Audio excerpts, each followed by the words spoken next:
Welcome to the CEN show, the voice of the world community. I am your host, Raski Maskani, and today we have a special edition show. We're coming to you from Ghana today. But we're still in different locations. So what I want to do first, I want to share the last show we did on Wednesday. So hear that.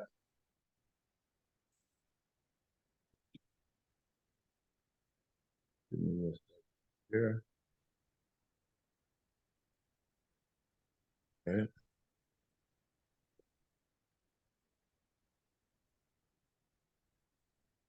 Okay, on Wednesday, we had a real good show. We had Brother Hood, teacher buddy of mine that teaches gaming, has a gaming class. And we had a show where the title was Deconstructing Game Design Development Strategy. The real good show and very informative. So I encourage everybody to check that out, especially parents. Real good show. He gave a lot of information and how the gaming could be a little harmful at times if people are not paying attention and parents letting the kids do what they want.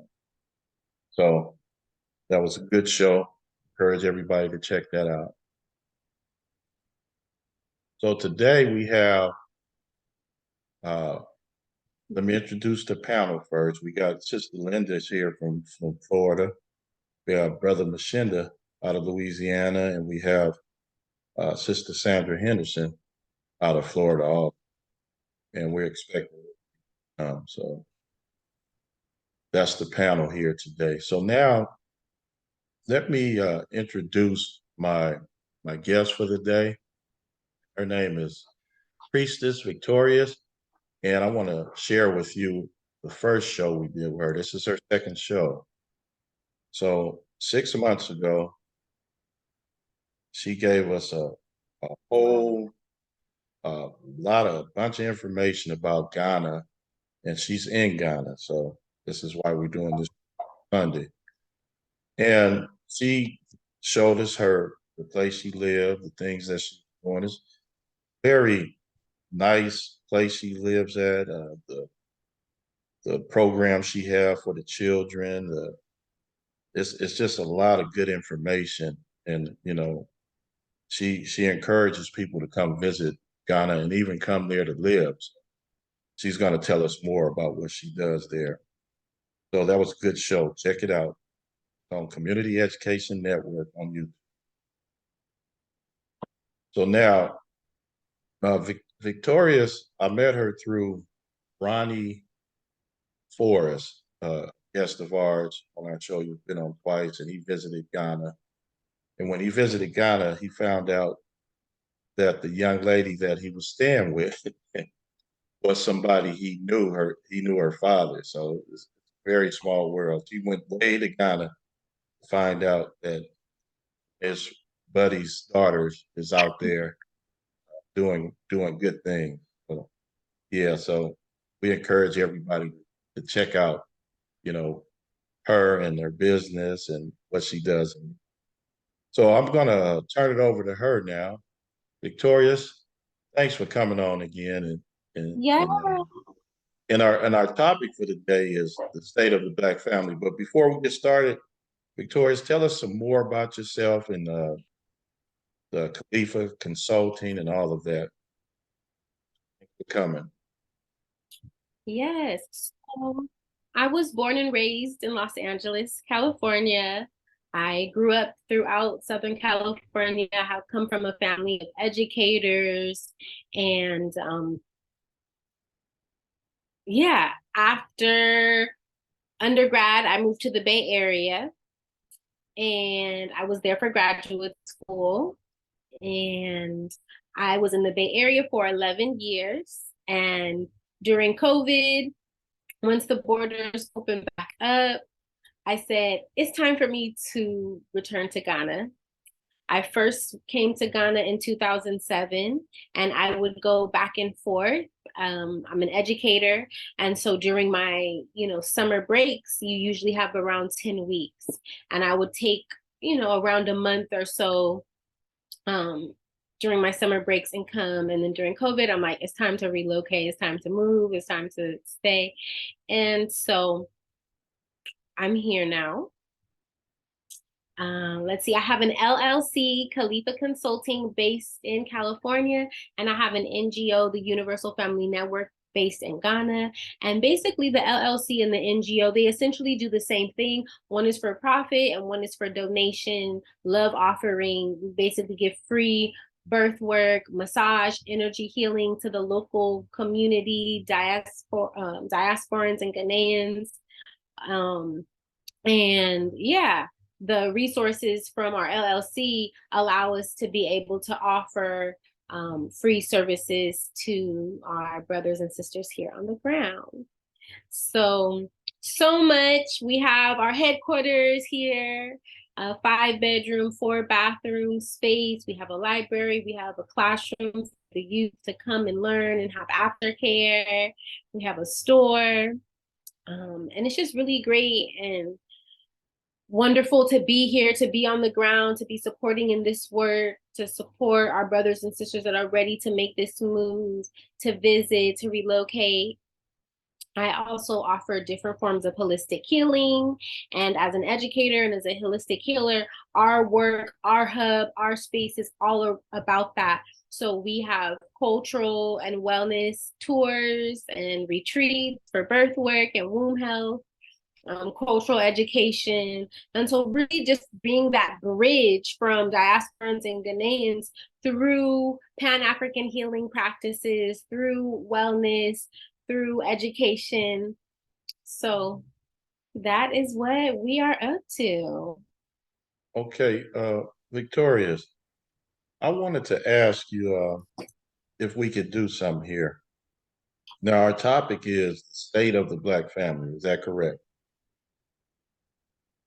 Yes.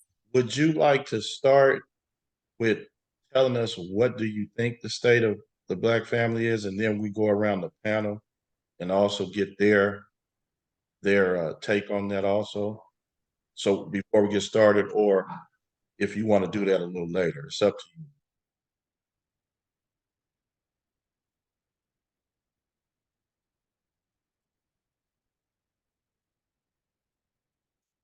Yeah. So how does that sound, or you want to do it a little bit different? Sound good? Okay, let's start with you then. Yes.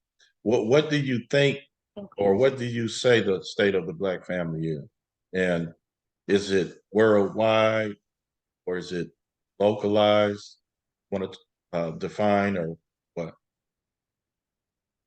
Yes. So when I'm speaking of Black family, it's really, I'm speaking of melanated beings, right? Um, Even within that, Black is technically a color, not a nation. So I'm speaking of Pan-Africans, those that identify as, Black, melanated, indigenous to the lands all over the world, whether that's in Africa, Jamaica, America, Mexico, Colombia, Canada, wherever in the world, worldwide melanated beings. That's who I'm referring to, those that have melanin on their skin. And so, you know, overall, I would say we have the seeds, we have the foundation of wholeness. There have been strategic attacks, and there continues to be strategic attacks on the Black family that are continuing to be carried out today.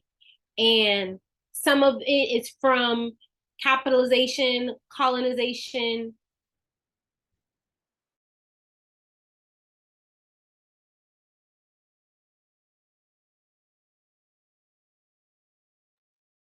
We have a technical difficulty. You back. There she is. Uh-oh. Are you all there? Yeah, you're back. I'm here. We can So hear some you. of Okay. Some is from outside forces, but now we perpetuate it, right? So one big example would be not loving the skin that you're in. Yeah. The bleaching and the dyeing of your body, the perming of your hair, the chemicals, the conking in the hair, right? So on an individual level, if individuals aren't coming 100% fully loving themselves, fully embodied, fully proud of their broad nose and lips, then they're going to bring that into the family, and that's going to break down the family. Because now you're telling your son and your daughter, your husband, oh, you're too dark.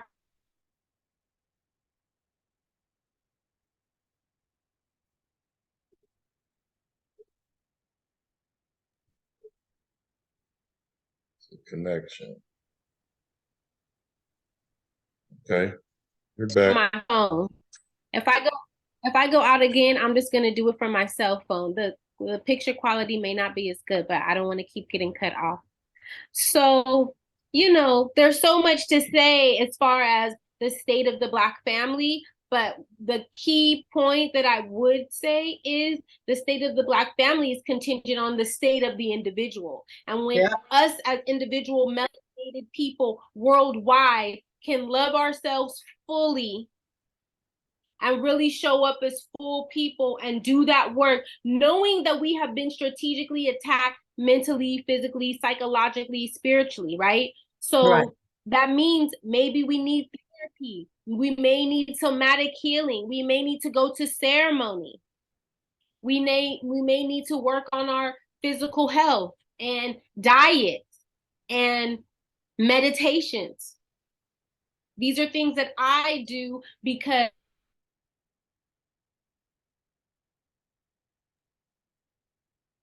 Okay, she's okay.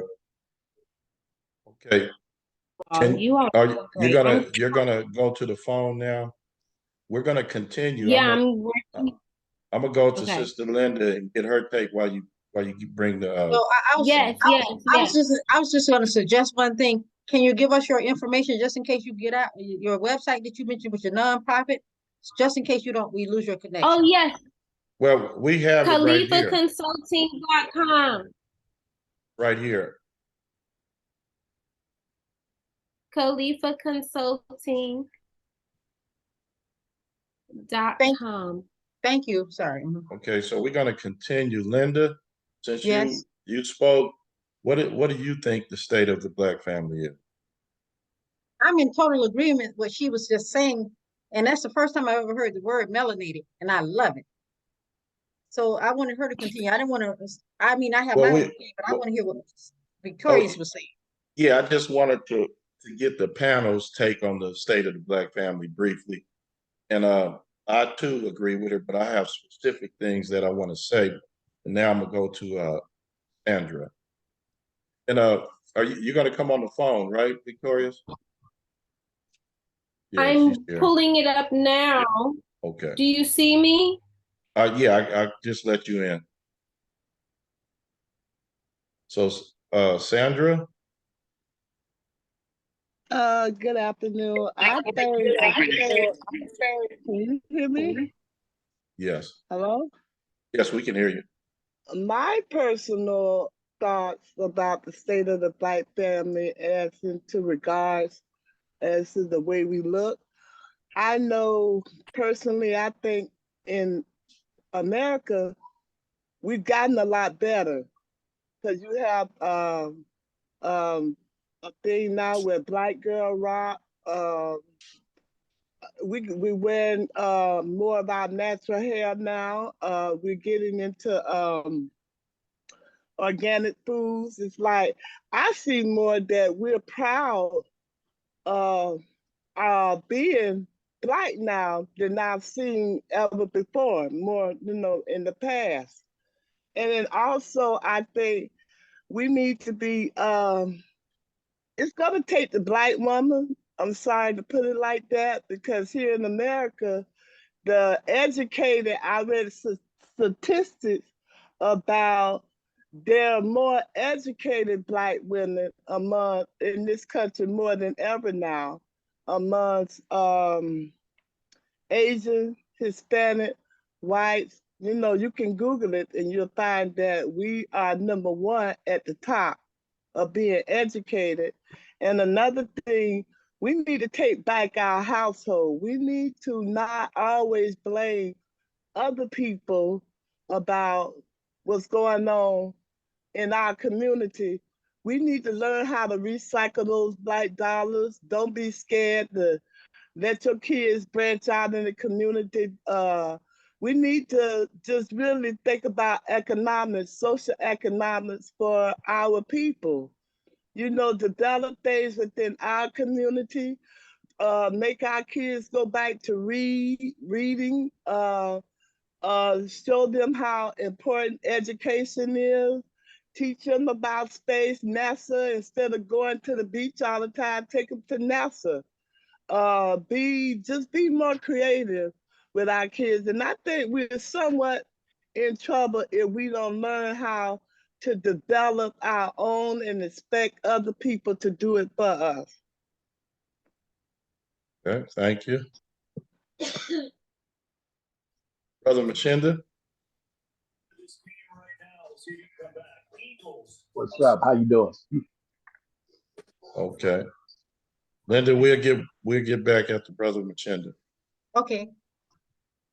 Yeah, I was just listening, and you know, everything I've heard so far. You know, it makes a lot of sense. You know, Sandra just you know, we need to take back power.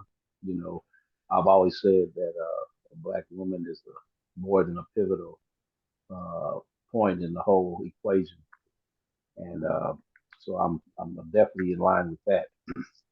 However, um, where I'm located in Louisiana, you know, a lot of the young brothers are in trouble uh, in little towns, and you know, throughout throughout the country. Really, there's a lot going on. So the brothers got to step up as well. You know, I work in education, so that's my angle right now, is to try to get people trained, get them to understand, you know, to come out of the darkness, and wake up and do and try to be a productive person in life.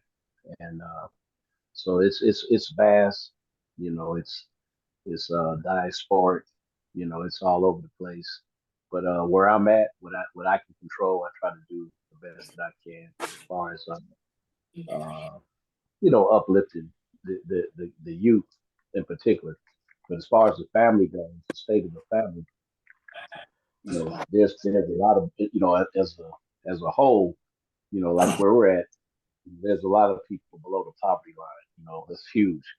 And according to a lot of sources, that reputable sources, that our trajectory is pretty bad. You know, the next 10 to 20 years, you know, as a state of Black families, Black America, you know, in terms of economically, you know, all that, you know, although there's a lot of good things going on, and I think everybody on the call, you know, has, you know, contributed to the good, but overall, yeah, the alarm has been sounded already.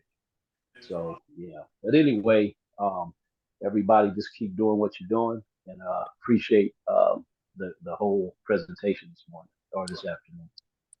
Okay, thank you, Brother Wow. Machinda.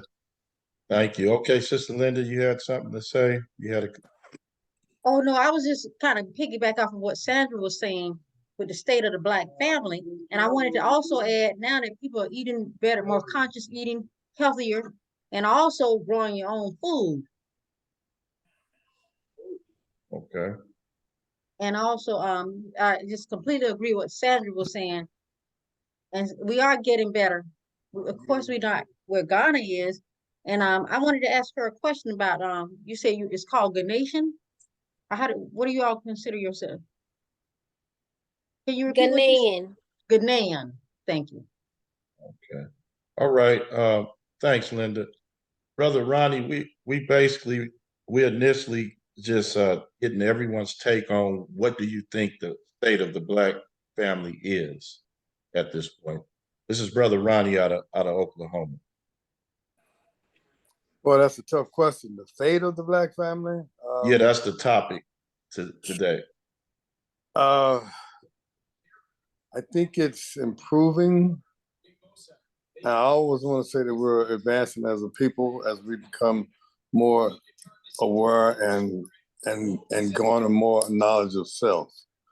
I think one of the keys to the dismal state of the Black family in many cases is lack of awareness of self and who we are.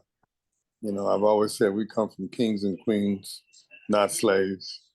And I don't, so many of our young men and women, particularly, but young men don't grasp that concept or are not aware or not historically up to date on what their true roots are. It's pretty obvious that um,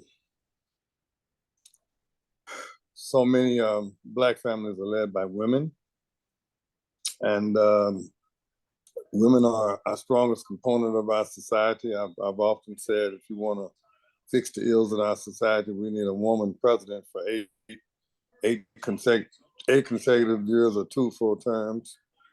And certainly a woman of color would be great, but any woman that's compassionate and aware of what's going on in this world could fix things. But I also think that as far as the Black family is concerned, so many households are headed by single Black mothers who are raising their kids in toxic situations just because of economics and environment and neighborhood. Um, is there hope to turn that situation around? That's that single parent dynamic it affects all cultures, white, Hispanic, Asian, but it's particularly troublesome in our Black community because so many of our young Black boys have been incarcerated and being undereducated because of acting out and things of that nature. Do I think that it's on the up and up and that we're becoming more aware? Yes, as time passes, we're getting better as a people because we're getting more educated. And when I say more educated, it doesn't always have to be at a university level. In fact, most jobs nowadays don't even require university training, but they do require training beyond high school. Rigo, as you and I well know, we've experienced tough situations as educators on the secondary level with young Black boys being defiant, have toxic traits, toxic personalities, and in so many of these cases, they're being raised by single Black moms who are economically disadvantaged from the standpoint that they don't have a Black male around, have been victims of abuse themselves, have kids too early and too poor. They're just literally too poor to raise kids in the type environment and then with the type of discipline and structure that's needed. And rather than being mentors and moms, in a lot of cases, they're trying to be the kid's friend and buying them off with things. And you just need that tough love for these young boys that have been raised out here in such a toxic society. That's basically my take on it. I think we're getting better. I think so many of our young Black women are willing to have kids out of wedlock, which has always been an issue for all races and cultures. But more so than having kids out of wedlock, having kids and not having the economic structure to raise these kids properly, see that they get the proper schooling, discipline them, hold them accountable, stop trying to be friends with them. Yeah, we're lagging in that respect, but I think it's getting better.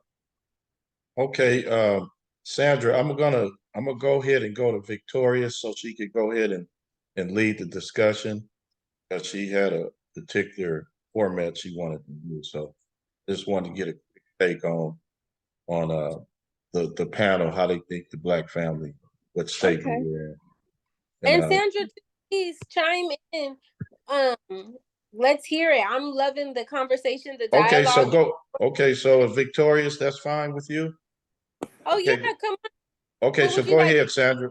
Go ahead, Sandra.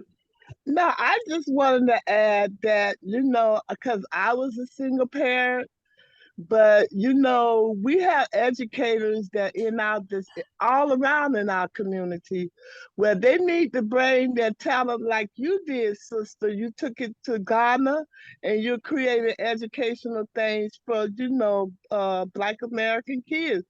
But I think a lot of educators that they need to come back to the community and create programs for single parents to help with these kids. You know, because we have in our community here in Tampa, we have like Black male role models that they meet every Saturday. They call it Men of Vision, I think. They meet every Saturday or every other Saturday. And these are men that started this are also educators. And they come and help mothers with male and the Black young male in the community to, you know, to help out, you know, to show them things. I'm so nervous. I'm sorry to talk to them, but I just think that we need to just come back to our community. Educators do, you know, and even do parenthood. Teach a Black woman how to nurture her kids and how to do certain things in the community. Just period, how to be um, more creative with their kids coming up. Because, you know, back in the day, everybody stuck together. You had everybody was your mama. You know, when my mama wasn't around, everybody was my mama. You know, we respected elders. We just did certain things in the community with each other to help out. You know, and I ain't gonna be too long, Princess, because I want to hear from you. Appreciate it, Sandra. You're doing just fine. So keep up the good work. Okay. All right, Victorious. Yeah, so many poignant points from everyone, and I just why I appreciate this rich dialogue conversation because yes, everyone had valuable points, right? I was also raised by a single mom. Unfortunately, yes, there are too many single parent one households. Oftentimes it's the women, you know, being the single mom. Then the finances aren't always there, especially when we're talking about the Black family. We're already economically, strategically at a disadvantage, right? And so now when you have the single parenthood, exactly right, we don't have the finances for, the tutoring, the education, just basic living expenses, the extracurricular that takes to develop a full child. And so that kind of also too leads into these mentor groups and rites of passage groups that are needed as well. And I encourage you to continue to be in your community and create, the change that you want to see. Be a part of the mentor groups, right? The educator groups that trains the young dads on how to be dads, that trains the moms on how to be moms. Unfortunately, our community, again, we were strategically attacked spiritually, physically, psychologically. So the whole family structure is broken down. Like that's not even a rural, there's holes, right? There's holes. And so we have to intentionally fill those holes in because we're coming, we've taken a lot of blows, right? So when I was reaching out and tapping into my network, they're talking about the healing work that is needed. And so I really want to put it on y'all's hearts, around like what's up with the rites of passage, right? Are there women's groups? Are there sister groups? Are there brothers groups? Are you all involved in some? Do your kids are they involved in any? How are your children learning how to be men and women? Are you just letting them go off into the world? They don't know how to cook. They don't know how to take care of a household. They don't know how to take care of children. They don't know how to heal themselves. Are you teaching them? Did you get this? Where did you get it from? If we're not skill sharing or creating these practices in community, creating these organizations, where are children learning this? From TV, from their friends, right? So I want to put it back off to you all. What is your relationship with rites of passage, right? When I was growing up, my family attended church. They were Christian. And so my mom was part of organization that she created that did like young women training and how to set the table and how to eat properly, manners, etiquette classes, how to, dress appropriately, right? And then as a teacher, as an educator, I would do young women's groups for the young girls around hygiene and self-esteem, right? And so these types of curriculum, are out there, they are accessible, and I do hear of men's groups and different elders groups for the brothers as well, and they are doing their whole brotherhood work. And so I would just encourage like you all to again be involved, organize collectively, because if we're not teaching our own, then who is, right? So I want to put it back on to you all and just tap in. Were you all involved in any of these programmings? What was your experience? How is that for you? What about your children? Where are your children learning how to court, how to date, how to cook, how to get into healthy relationships? Are you teaching them that or just leaving them to the wolves? Okay, let me step in and say just a few things. We have Brother Thomas is one of our team members. He worked well. He's a member of the Nation of Islam, and he was part of the program that mentored black boys. So that's one of the programs I know about. And I got to ask him, is he still active in that? We had another guest on here, and it's another brother from the Nation of Islam, and he had a whole program for his son, which Professor Amin Ra was involved with. He had a rites of passage program. The Nation of Islam is a good program to have in the neighborhoods to do those type of trainings. And I wanted to mention also, um, of course, what you mentioned earlier about the state of the Black family, where we're strategically being attacked by the type of system we live under, and it contributes to values that are not wholesome, healing, nurturing. We have all of these. You take the American culture, United States. We have all of these valueless values that's not catering towards, the healthiness of a nation. All the things that we come up under is counterproductive to health. So I just wanted to mention that. We can go to Brother Mashinda. Brother Mashinda, rites of passage programs. You know of any, and are you involved in any? I know you are, but tell Well, us about it. I mean, I've been in the game a long time, so I've been a part of many mentor programs and things like that in communities where I live. So currently, where what I'm doing, like I say, I'm dealing with uh, family members, immediate family members, nephews, nieces, things like that.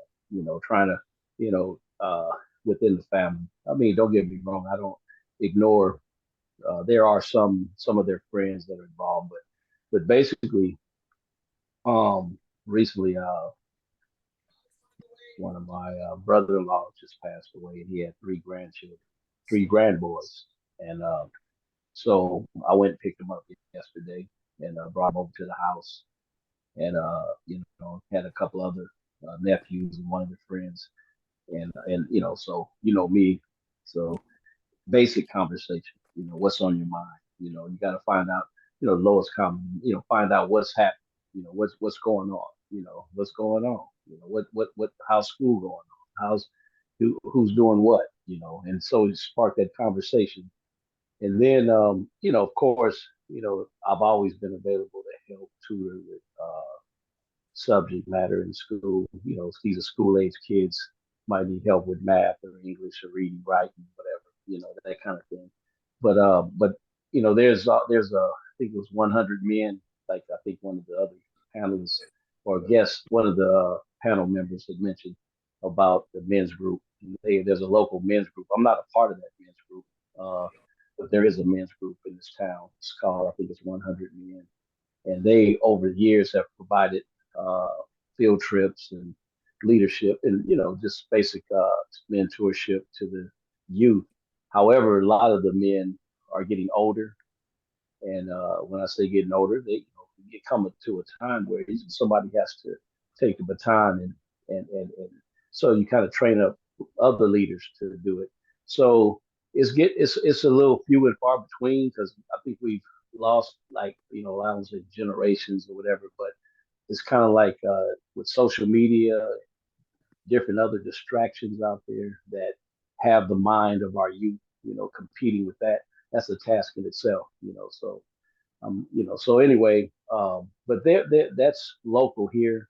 But I hear about all kind of different community centers and things in other areas in New Orleans, or Baton Rouge, or outside bigger cities, things like that. But again, um, it does take the whole neighborhood to, but that concept is gone. I don't know. I know in Compton, we talk about black folks in particular. We're talking, like the sister Victoria said, melanated beings. It could be, people with color, and so Hispanics who claim the banner of being people of color and that type of thing. There's nothing wrong with helping. Because I help everybody. Where I work at, I mean, we have whites, blacks. Well, it's really mainly whites and blacks. You get a Hispanic every now and then, and hey, they're a lot of them, all of them, most of them are underdogs. Trying to get their lives together, and they share common traits as it relates to their condition, what they're trying to do in life. They're trying to do something in life. But sometimes, and then I go to the high schools, I talk to classrooms. I do that several times a year, and try to motivate them. Go get a trade, be a welder, be a diesel technician, be an electrician. Those things they have to keep.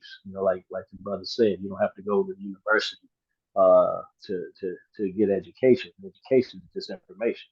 So I put up one of our electricians, our diesel technicians, any university graduate in terms of know-how. I mean, it's just what you know how to do. So but anyway, but that's what's going on in this neck of the country. But Thank you so much, Brother Mashenda. Give thanks. I wanted to ask you something in regards to something that you mentioned earlier. And, again, as a woman, a melanated Black African woman, I love my brothers. I love us. I really, really do. However, the controversy, right? Somebody, when I was telling him I was doing this talk, they're like, talk about the gender war. I'm like, what gender war? And I do know what some people are referring to, but I choose not to feed into that. But could you speak, of course, as a melanated, I'm assuming, African man, African American, diasporic man, I'm assuming, right, you would have a greater grasp of the men and what they're going through, right? And so if you could speak to the state of the Black man, right? Because one of my comrades that I was talking to in preparation, he asked me, he said, the African brothers, when I'm working with him, he's like, they really work. He's like, and he's all a farmer, and he's saying, like, the brothers don't know how to be brothers and the sisters don't know how to be sisters, And so I think you were kind of mentioning that earlier when you said our men are in trouble. And so I'd just like you to speak to that a little bit more, if you could, please. well, yeah, what I meant, it's just developing young men into becoming men. That's pretty much probably what I meant. As far as there's a competition out there. There's the drug trade, it depends on what community I'm speaking of a community that I partake in, and the introduction of drugs and things like that are, not just, I mean, the youth are experimenting, some of them, and that's going on. But you take your 20-year-olds and things like that. Um, Racism is alive and well here. Of course, white supremacy, white racism is alive and well here. So the black male is kind of, and again, I'm just speaking from my experience, where I'm at, but I think it covers a lot of ground where, again, as far as jobs, getting educated, it's going into the job market if that's what you choose to do. Of course, you can try to open your own business. I think that is going on. I spoke on that on other podcasts. We're down here that I'm starting to see a shift in people, are starting to try to open up their own businesses and things like that, which that's a good thing.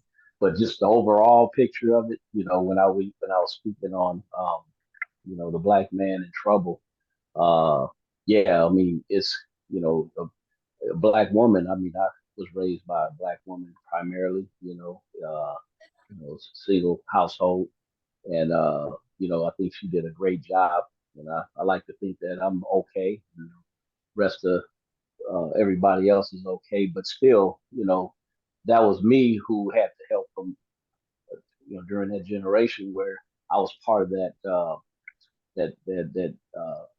network of neighborhood families or parents that were, like I think Sister Sandra said, that you respect mothers and you respect fathers. So I know how my mother or my father were. So more or less, when you go to their house, you don't challenge that authority, and so that, of course, has been broken down so much. And then, so what happens is the young man, I guess, there's a lot of anger and things like that. The crime rate, young guys that are 14, 15, 16 years old had 9 murders last year in a very small town. So it's kind of per capita, pound for pound up there with, New Orleans or anybody else, per capita.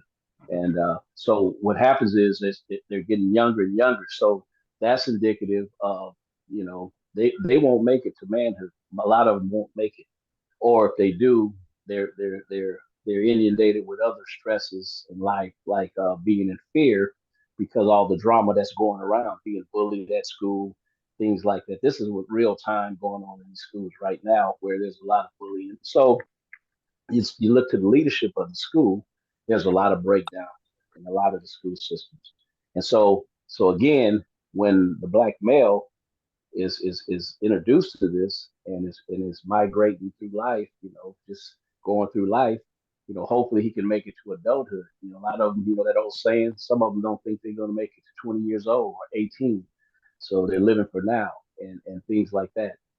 So, I mean, there's a whole lot of other positive stories that I can talk about, like, yeah, there's always nuggets of positivity, a lot of it, but just on a mass scale, I'm saying that the brothers, they're getting, it's kind of like grandma raising kids, and so that's what I meant about the brothers are getting older, and so the generations that's coming after them are not stepping up and keeping it going. Of course, that's why we're here. We're trying to maintain that. We're trying to infuse, positivity into that area to make sure that it at least keeps going. But it's I don't want to say it's dying.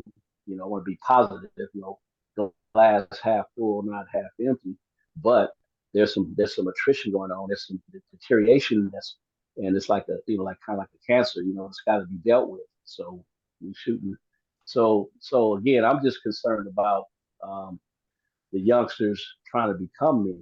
Making it to that point.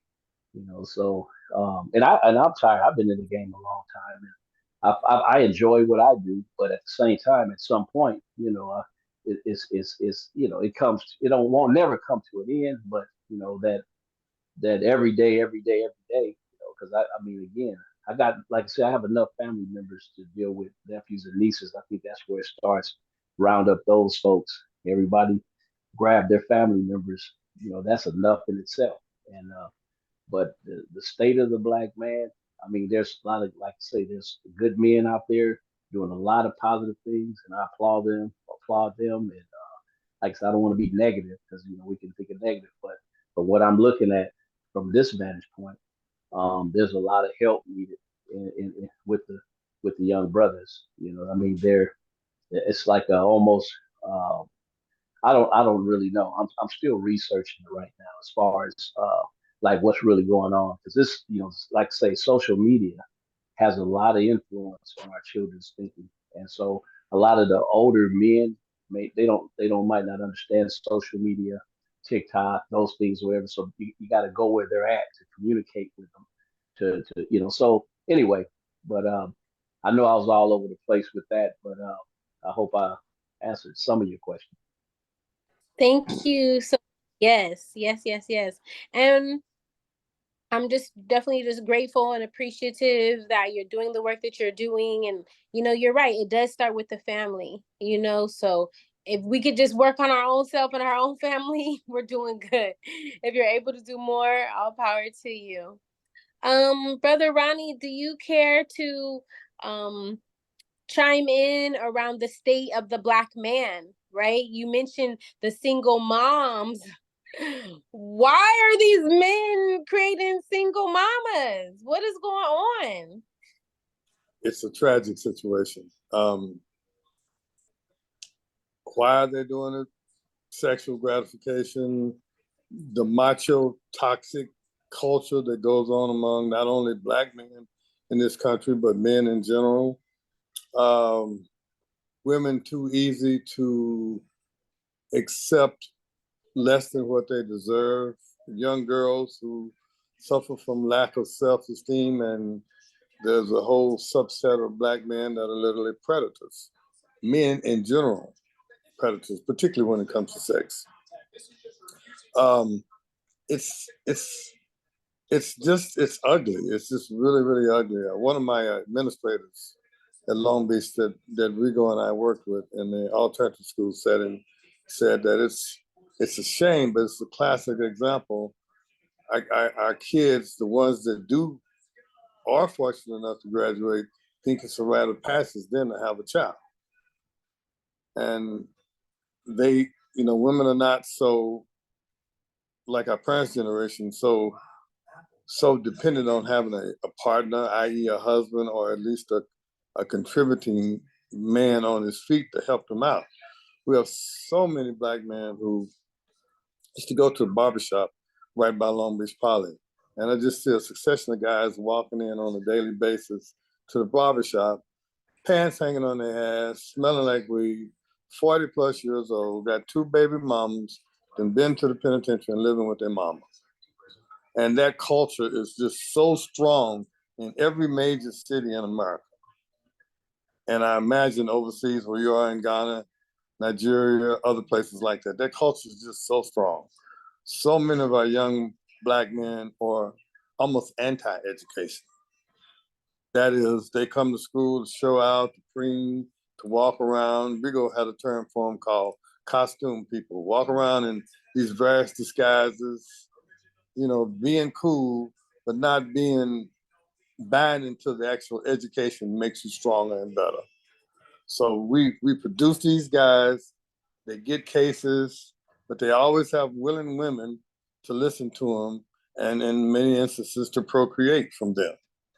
And it just stacks itself on top of each other. These same women go out and produce boys who are just like that. And it's a self-sustaining negative trajectory of our people. And a certain percentage of our culture is always going to be locked into that because no one breaks the cycle.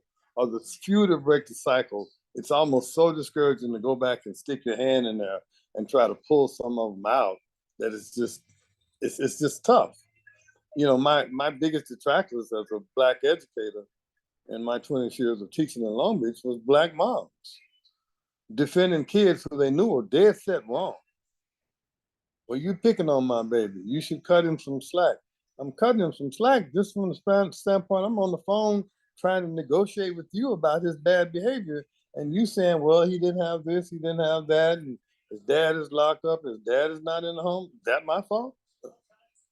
I'm just trying to teach him some math, and I'm just trying to teach him some survival skills. You talk about mentoring and going into the communities. We struggle with these kids all day long. I don't have the wherewithal to go do it again in the evening with the same set of kids. Then the very kids that you need into these programs, those are not the ones that are showing up. I.e. a back to school type event where you get to meet the parents, talk about the kids' educational progress, talk about the kids' social skills, which is a significant part of any school educational situation, trying to get them some decent social skills so they can survive in the world at large. And you get pushback from Black moms. You know, you need to do this. I don't need to do anything but try to educate your kid and make him a better man. That's what I need to do. I don't need to be cutting him any slack because of the fact that his dad is locked up or his dad is not in the home. Are you making bad choices? No, I'm not doing that. That's not the kind of educator I am. And that's not the kind I ever intended to be. And that's not the kind that educated me or Rigo for that matter. So, you know, we get a lot of negative pushback from Black women just trying to do our jobs. But then there's a whole nother subset of Black women who support us, but by and large, their kids are doing the right thing in the first place. So how do we get to this percentage of our kids that's consistently underperforming, that's consistently acting out, that's consistently getting locked up? Those are the ones that are really the problematic ones. The ones that are doing the right stuff, you don't get to talk to them. Those are ones who show up at the back to school meetings. The kids that are the knuckleheads, you don't see their parents for many, many reasons. How do we solve this issue?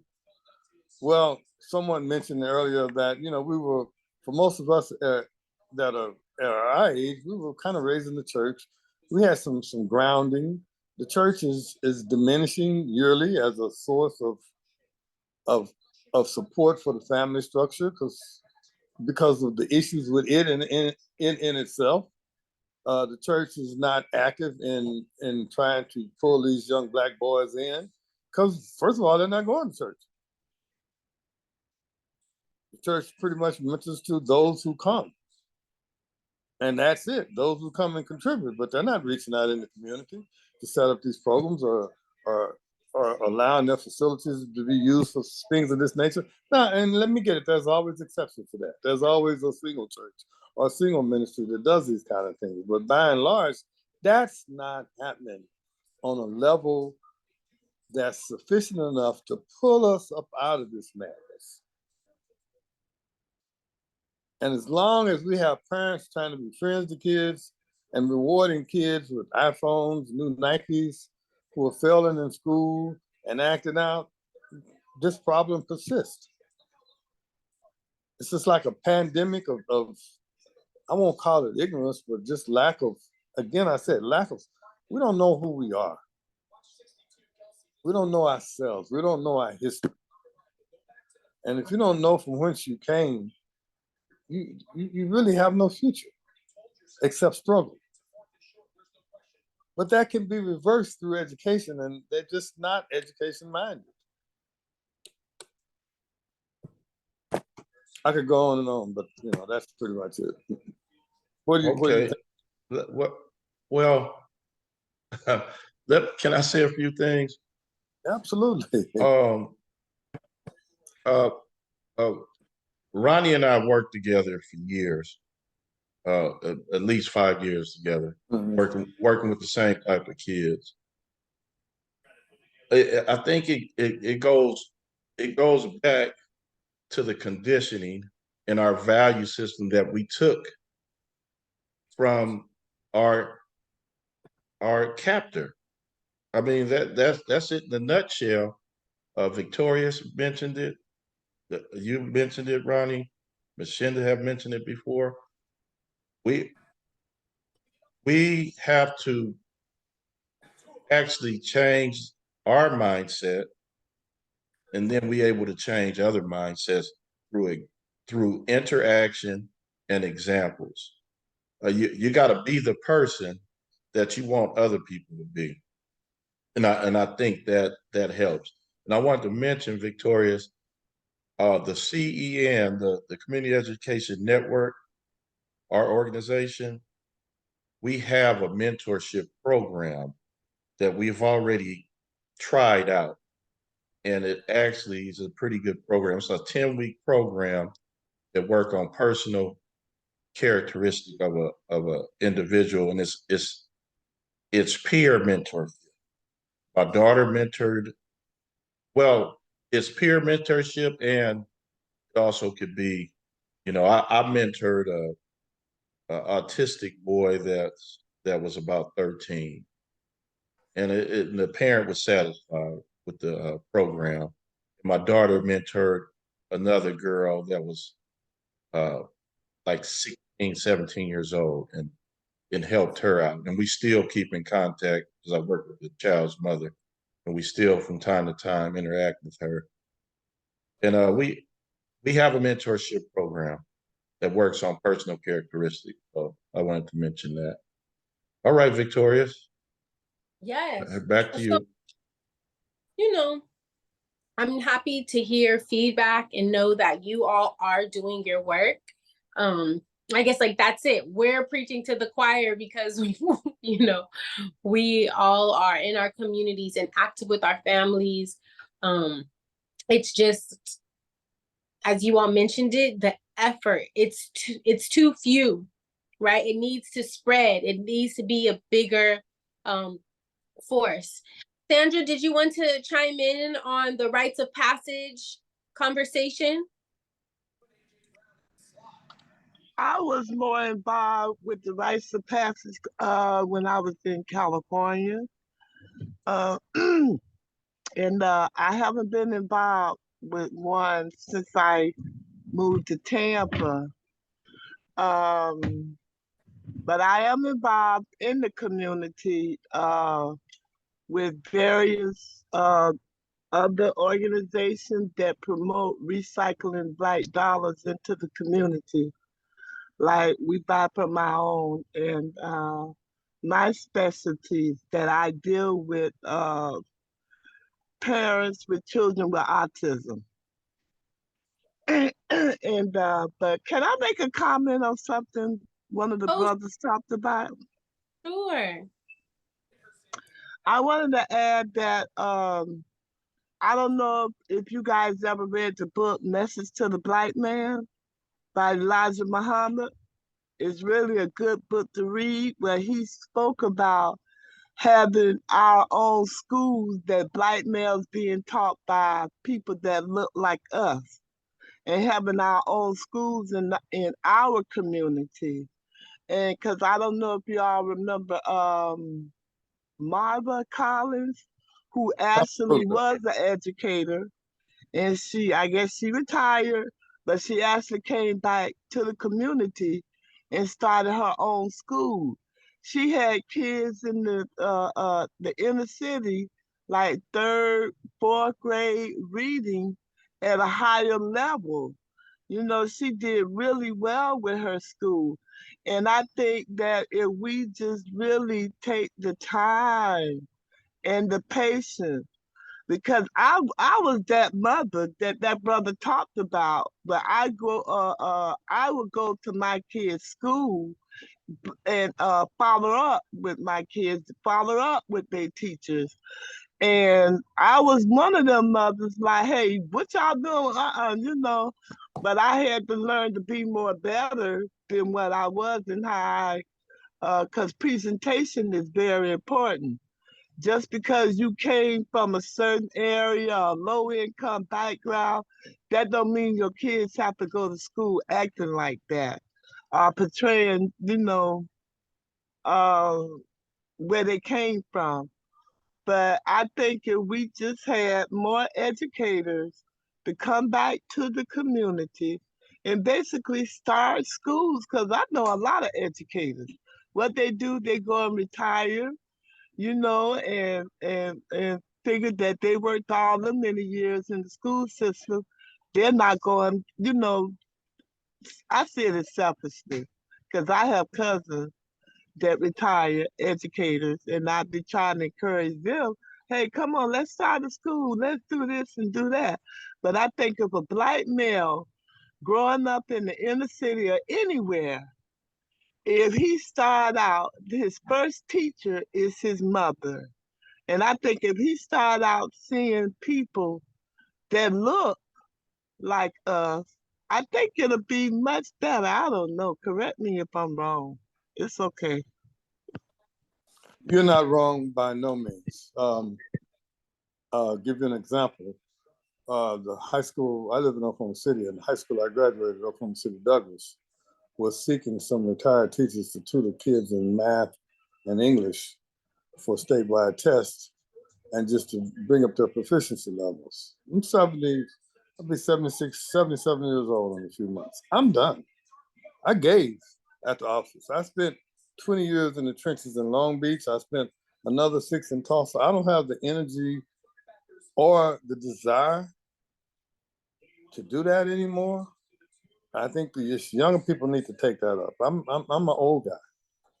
I got some great ideas. I'm willing to articulate my ideas, but for me to get in the trenches, and then the principal prefaces it by saying, well, now the kids are going to be acting up, and you know that there's not a lot we can do about that. I'm not stepping into a situation like that at this age, and I've given at the office. And the same thing with a guy like Mosconi. He works all day, working with kids and silly administrators, trying to get them on the straight and narrow. Then he has a family of his own. He's got 2 daughters in college. I mean, there's just so much you can get out of the same guys that are interested in doing these things. Professor Ra, same type thing, same type scenario. The ones who are willing to participate are literally worn out. We have to have other folks step up beside us. I'm done. I'm not stepping up anymore. And I don't feel any guilt about it whatsoever. Well, then they say, you want to take a mentorship or you have a guy and you spend 3 hours with him on Saturday? No, I'm done. I'm done. They're not listening. The very people we need to reach won't participate in these after school programs, won't come to these programs. They won't come. Why won't they come? Do the mothers want their kids to be better? Of course they do. But they're so busy struggling to keep the lights on, to just provide basic necessities, to keep food on the table. And they made the poor decisions of having children without men. That's not always a poor decision. Sometimes that's just an act of nature. But you know, you have to take personal responsibility for your kids. You have to hold your kids accountable. And that's not being done in these homes. It is not being done. Kids are rewarded with gifts and things and personal TVs, computers, phones that don't deserve this type of stuff. That's not love. That's not love at all. That's enabling. Absolutely. And you know, and then they see us. They come up to the schools and see us. Roscoe can tell you the many meetings we've had with hostile parents who blame us for their kids acting out. They know the kids are acting out. They know we're not lying, but they get in there in the meeting and then they want to take the kid's side and say, well, this, well, that, well, this, and well, that, my behind. I'm not listening to that. I'm trying to keep your son out of the penitentiary and out of the system. And you're up here knocking me. You know, some of them are intimidated by the fact that we can speak the King's English without using slang or lingo. The fact that we're dressed professionally. I mean, it's a disconnect here going on among the kids most in need of our services.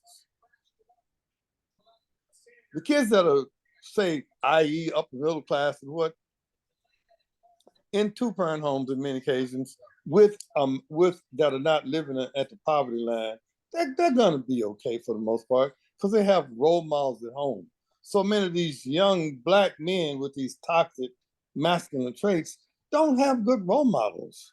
Their uncles, the other males in their lives are gangsters, ex-cons themselves, the guys are not working, guys with several kids and not responsible for them.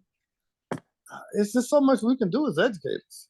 You can't ask me to go teach all day and then go mentor kids all in the evening and the right kids ain't gonna show up or the right moms ain't gonna bring their kids. No, we're not doing that. This is so much we can do as educators. opening a school. We have a Deborah Brown school in Tulsa where I taught for 6 years. I don't know if Deborah Brown, I know she was an advocate of Marvin Collins and worked with her. It's a wonderful school. They don't allow kids, they have the kids in uniforms, they have after school tutoring, they have great teachers, and those kids are doing okay. But it's such a small segment of the Black community. We're just not reaching the masses.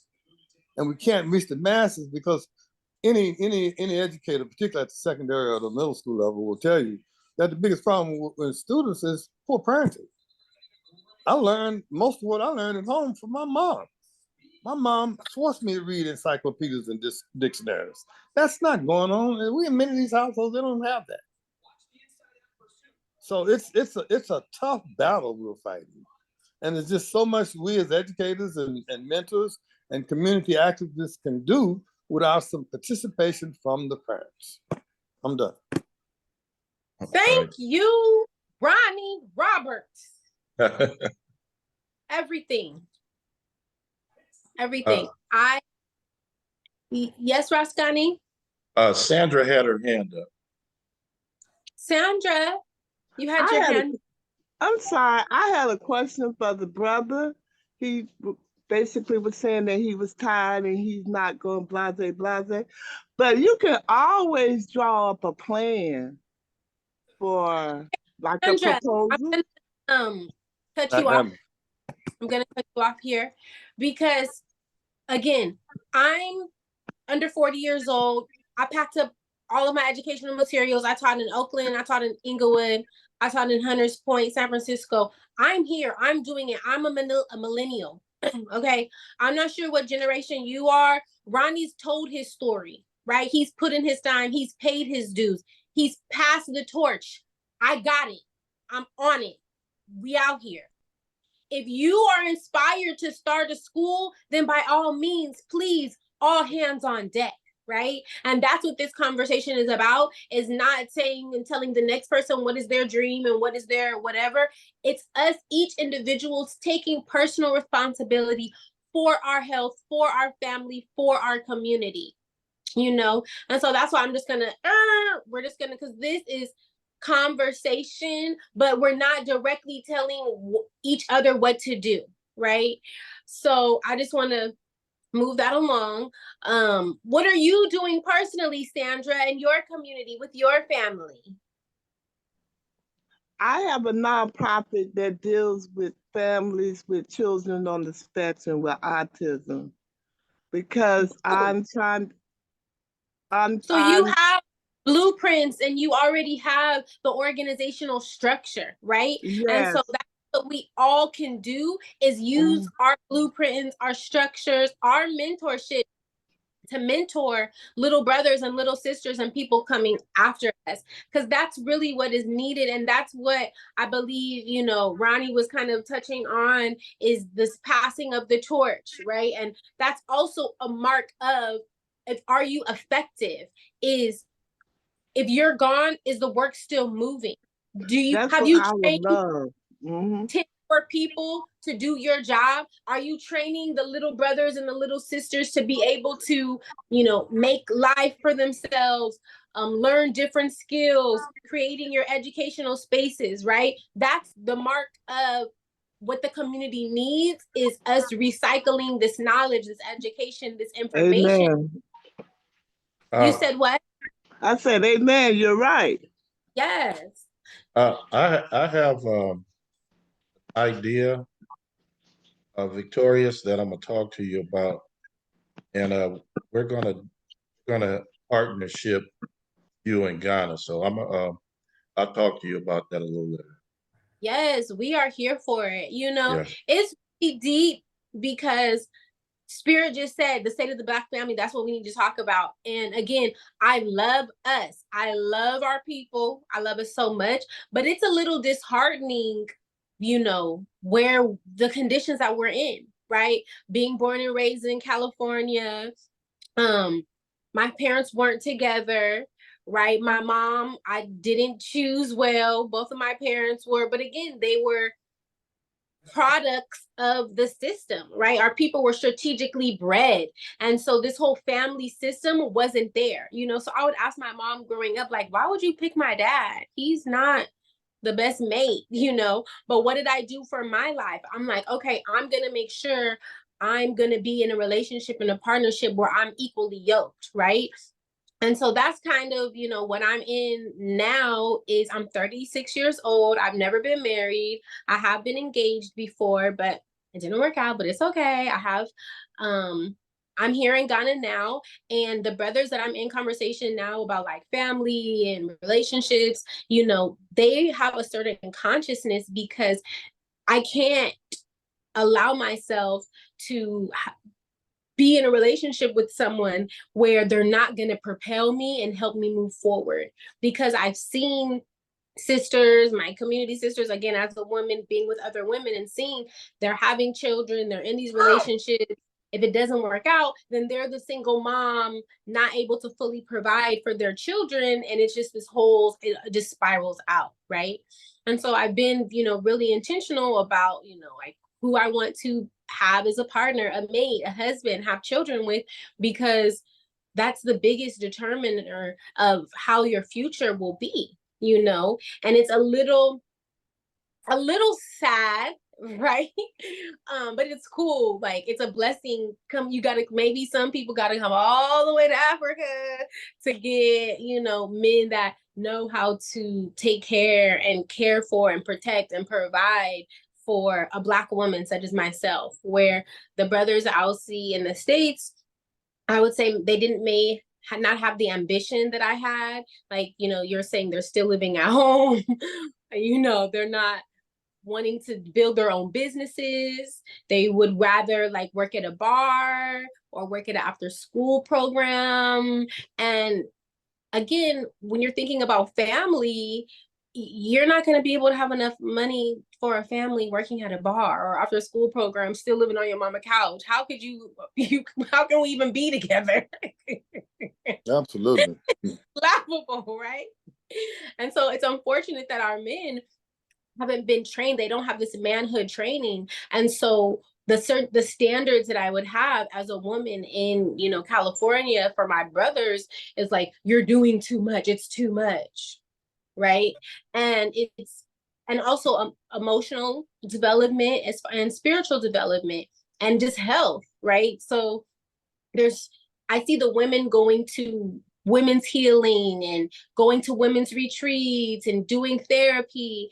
And our brothers, I don't see those numbers happening as much. I don't see them having that emotional maturity, the vulnerability, what it takes to really connect with a woman on a higher frequency, not just a lower vibrational transactional exchange, right?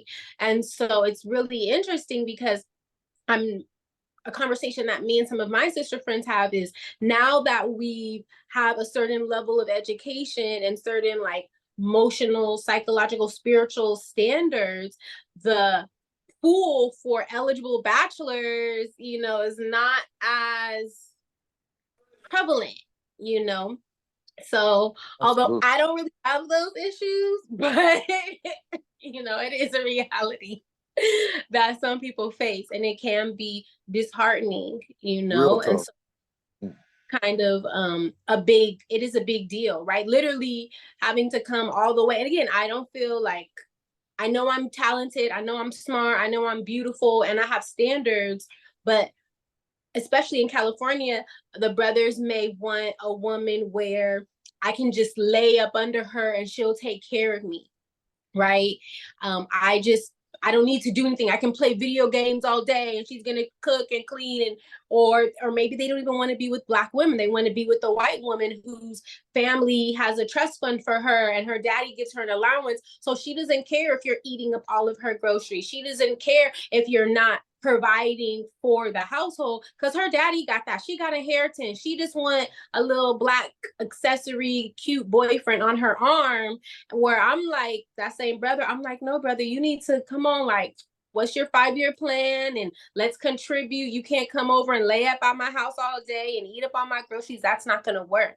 So a lot of our men, at least again, my experience, I'll notice a number of them would rather be with the white women or the Latinx girls or the Asian women, you know, because there's a certain bar and a standard that was too much, right?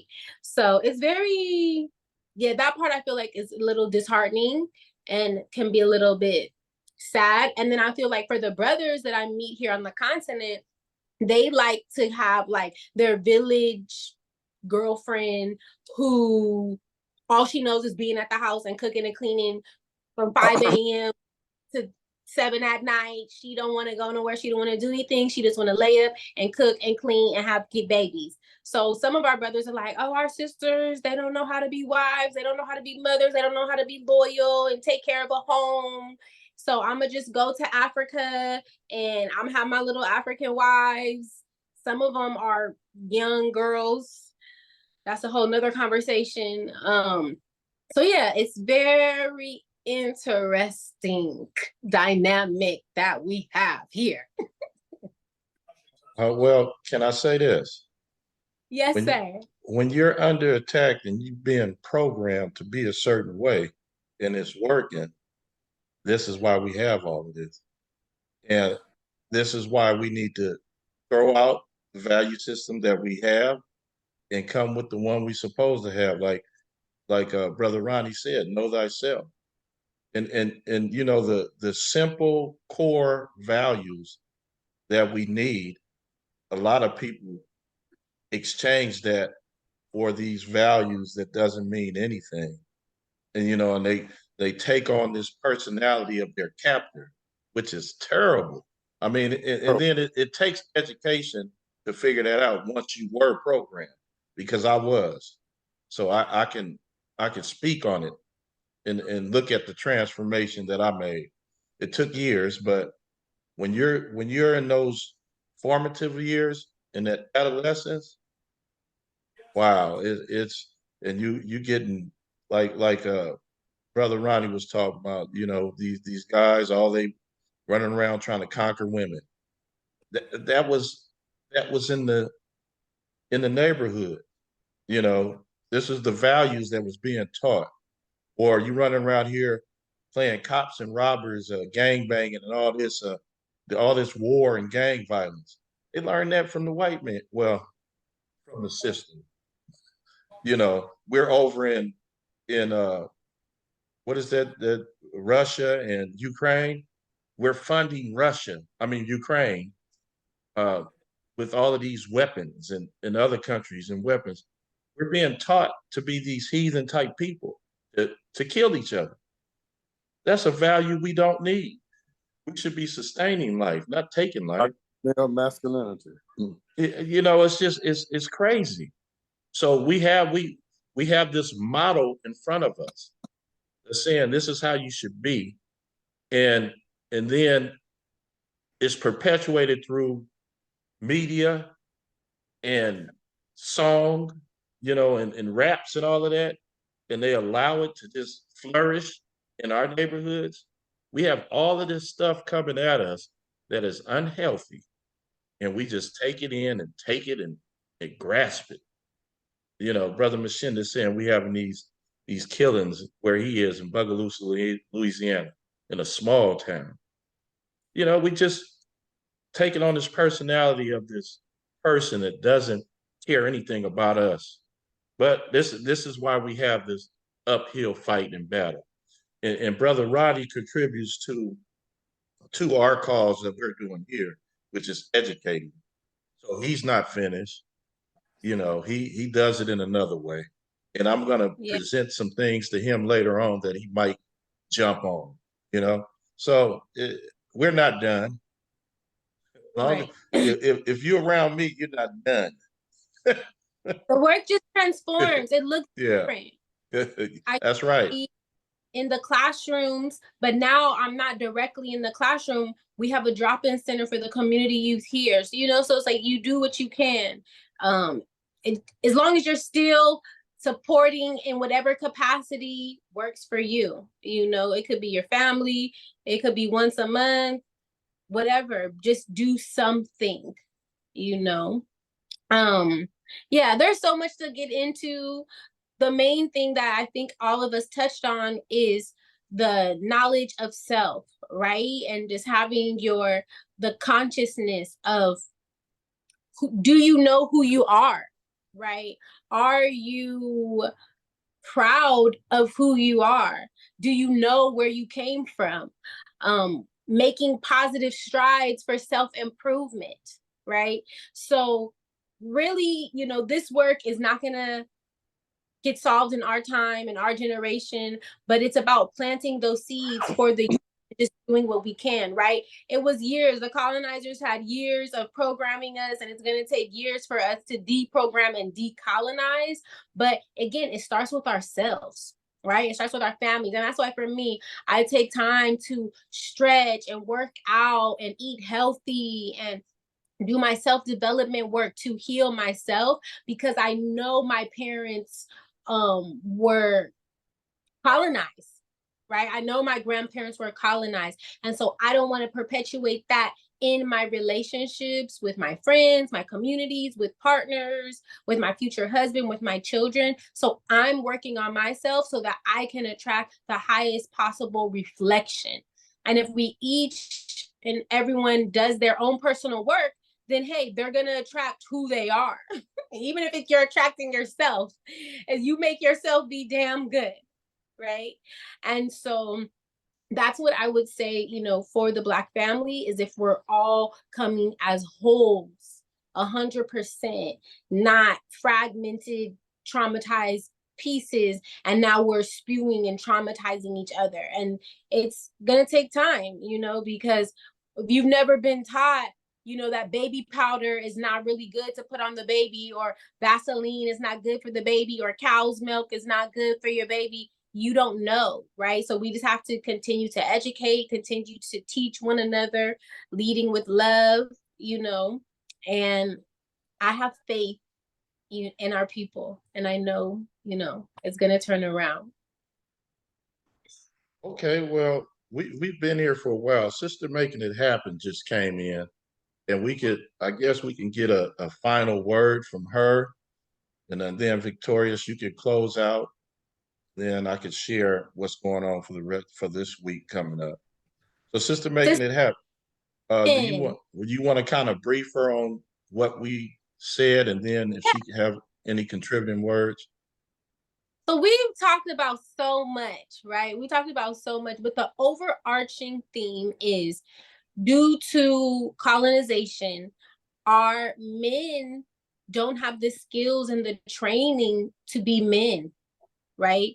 Our women don't have the skills and the training, the experience, the expertise. They haven't witnessed it. If you grew up in a single parent household all your life, how do you know how to be a husband? How do you know how to be a wife? How do you know how to court? How do you know how to date? How do you know how to keep a home, right?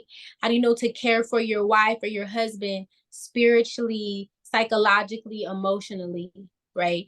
And so really, the conversation is about doing this work for ourselves and creating systems and programs and organizations, starting with your own family, right? As Brother Mashenda spoke of, starting with your own sphere, your own community, right? And so that's kind of where we are. There's so much, many other things that we got into, but that's the gist. Sister Making It Happen, how are you? Give us your take on the state of the Black family and how we can help. Greetings, and thank you for allowing me to have some words, you know, personally, family, in the middle of a transition ourselves, but I'm wonderfully to hear this beautiful young lady speaking. I was asked by Sister Linda to make sure that I got on the call. By the time I looked up, it was, oh my God, the call are they still on? So I appreciate everything that you've been saying from what I could hear. And that is kind of the gist of what Black Women for Wellness is about. And so I'm glad that, you know, your speaking about this, and I agree that it starts with self. And yes, as we become more consciously aware, then we must do better. And yes, it does start with self and with your immediate circle, and that's where you can make the change to affect the bigger picture. So thank you so much for allowing me some words. Peace and blessings. Black Women for Wellness, is that based out of Los Angeles with Jan Robinson Flint? Yes, I'm one of the original founders. And so everything that you said is the spirit of our organization, and you are a reflection. And so ashe to you and thank you. And let the light shine and keep shining bright like a diamond and doing your work, sis, because that's what we're about. So go, go, go. Get them. I used to go to Black Women for Wellness's brunches. They used to have like Sunday brunches back in LA, like 2007, 8, 9. When I was a little babe. So it's, again, here it is, full blown, full circle. And I appreciate just, again, seeing you glow. And yes, that is the spirit of what it's about.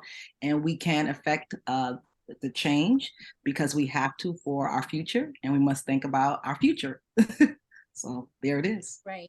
Wonderful. So this is what I'm talking about. Organizations like Black Women for Wellness, again, when I would say 22, 23 years old, going to their Sunday brunches, and they would have conversations on just like mental health, making sure as a wife and a mom, as a woman, you're taking care of yourself, because how can you go for your family if you're not taking care of yourself? So it was things like these brunches and events that I sought after so that I can prepare my mind and body and spirit for what was to come. And so it's just so great to have you on, one of the original founders. Yeah.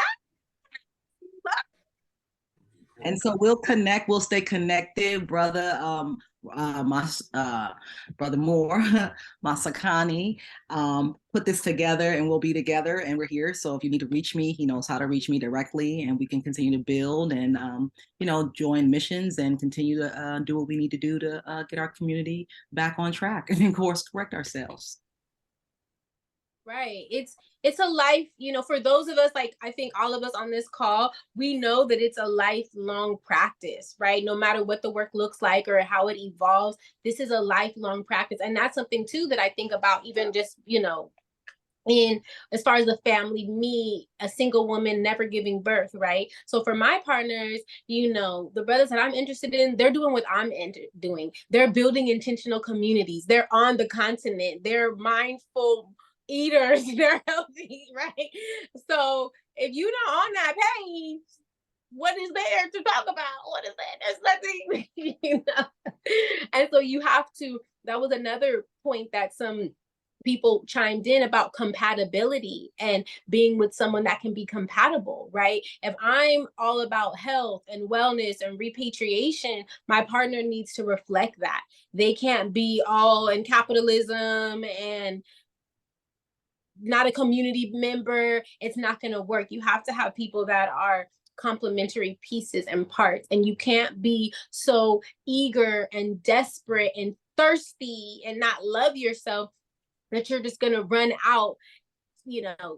That's a thing that we see here, is people just running out at 25 and 30, like they haven't gotten married yet. The pressure here in West Africa, there's more pressure once you're like 25 to get married. And if you're not, like, but again, most people are unhappy. They're unhappily married. The woman is at home. She's sad. She's stuck in a house, slaving in the house, talking about how exhausted she is. The man has his other little girlfriends and his other families, and they have children that aren't feeling whole because the whole family is not there, and it's just a cycle, right? And so just all of these, there's so much we can go on and have like conversation 2, 3, 4, 5 about the Black family and all the pieces, right? But again, I believe, like I said at the beginning, a lot of these problems with the Black family could be alleviated when we start doing our own internal work and development, because then you're not so eager to run out into a situation that is not going to fully be beneficial for you. You only run out and attach and cling and attach yourself to something when you don't feel 100% full within yourself. right? And so that's why the self-development piece is key. And I always have to like return to that. So any closing questions for me before I sign off? This was a great talk. I'm so grateful and thankful to have shared energy with you all this evening. For me here in Ghana, it is 9:50 in the evening. So it's been a great evening call. Yes. But yeah, I just wanted to know any questions that you all may have before we transition this day. No, I know I don't have any questions. I know I want to build. So Yeah, I'm some a work to talk. Yeah, I'm a talk to you. I have some ideas. As we were talking, of course, I come up with ideas. So we will talk very soon, Victorious, because I want All to right. make sure So we what go ahead. any last words, questions, comments? Are you whole and complete? Sandra. Okay. Okay, We'll brother. just There goes Sandra. You had mentioned something earlier about migrating to Ghana for those that wanted to move to Ghana. I don't think we touched on that. When he opened up, go ahead, I'm sorry. So some of the work that I do is just supporting folks that are ready to relocate. So reach out. I sent my email address earlier, khalifaconsulting@gmail.com, or our website, khalifaconsulting.com. And you can just message me there directly. My team and I, diasporans and Ghanaians, we help find housing and help you set up like your internet, water, electricity, how to get around, mobility training, if and when folks that are ready to make that move to relocate, to decolonize, right? That's a major part of the decolonization process. You're no longer going to feed into Babylon. Take your money, take your family, take your children. If you're really serious, then come to Africa, And so that's kind of like one of the final, steps or key pieces. Or for us, it's kind of like, now you really doing the work. Now you're here, really building. You have no other option. You can no longer depend on the colonizer for your comforts. Right there, here comes the real manhood training and the real womanhood training. You're gonna build a house from scratch with your community, right? Do you have that community buy-in? Have you invested and made enough connections with your peers? Are they on the same consciousness where they're willing to take their savings, whether it be $5,000 or $500,000, and come to build intentionally, creating your own schools, creating your own grocery stores, our own banks, right? That collective work and responsibility, so if people are ready to do that and they want to do that, my team and I, we support people in that process. That is so wonderful, and it's great to hear. Great to hear. Yes. I'm gonna drop it in the chat one more time. khalifaconsulting.com. Okay. And I still have my California phone number. If you want to send me a text message, we can talk more as well. Okay.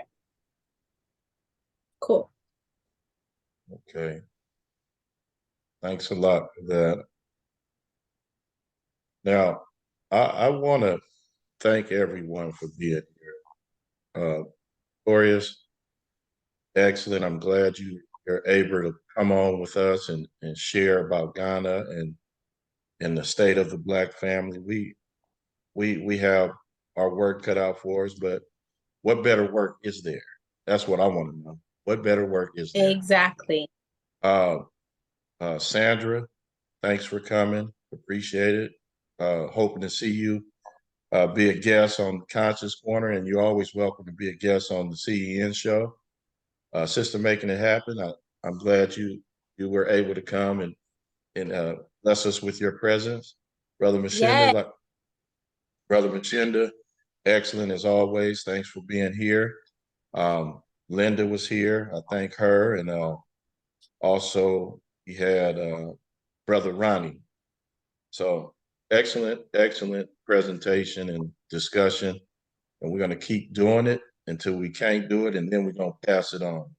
That's what we're going to do. When we're not doing it and can't do it, somebody else can. So, Victorious, thanks a million. Can you stay on for a second? Oh, yes. And I even Okay. put my Instagram in the chat, Khalifa_consulting.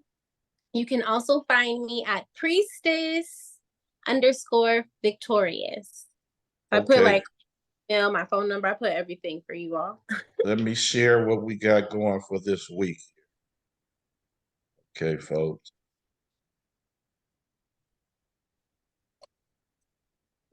Here we go. So we have a massive discussion coming on tomorrow. Okay. This is on Conscious Corner. We got a panel that's going to discuss raising Black children in a racist supposed to be institutional dynamic. So that's what we have tomorrow. And then we have a treat. Got my granddaughter. I'm going to interview her on Wednesday. So that's what's going on this week. And of course, we just had an excellent show with Sister Priestess Victorious from Ghana. All right. So I'm going to say each one teach one in Conscious Corner. Everybody have a great rest of the day, and we will do this again very soon.